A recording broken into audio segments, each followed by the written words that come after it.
सबल मराठी न्यूज चॅनलमध्ये आपणा सर्वांचे स्वागत आहे।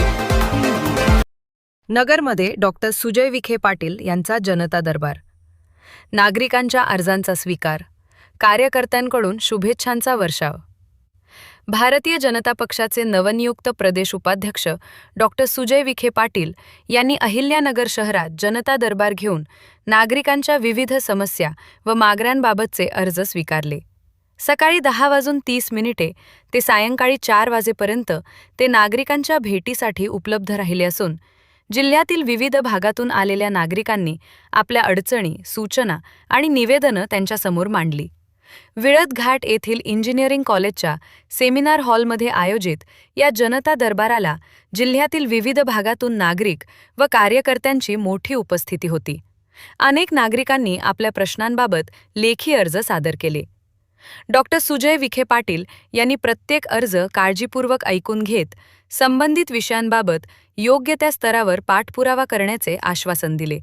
नागरिकांशी थेट संवाद साधत त्यांच्या अडचणी समजून घेण्याचा प्रयत्न त्यांनी यावेळी केला। अध्यक्षपदी निवड झाल्यानंतर प्रथमच नगरमध्ये आगमन झाल्यामुळे कार्यकर्त्यांमध्ये विशेष उत्साहाचे वातावरण होते।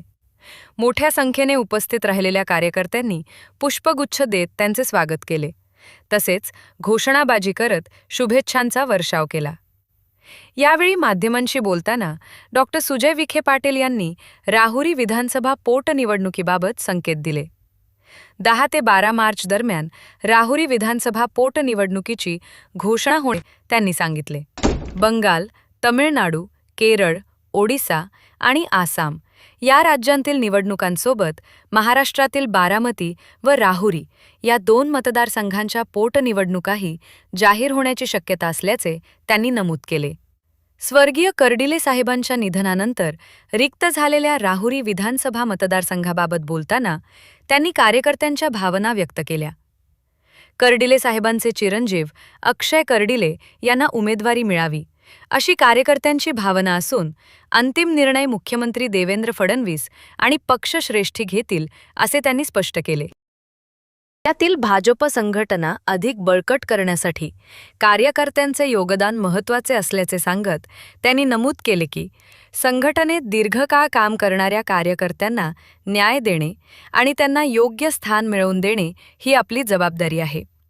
कार्यकर्त्यांच्या बळावरच जिल्ह्यात भाजपची ताकद वाढली असून आगामी काळात संघटनात्मक काम अधिक गतिमान करण्यावर भर दिला जाईल।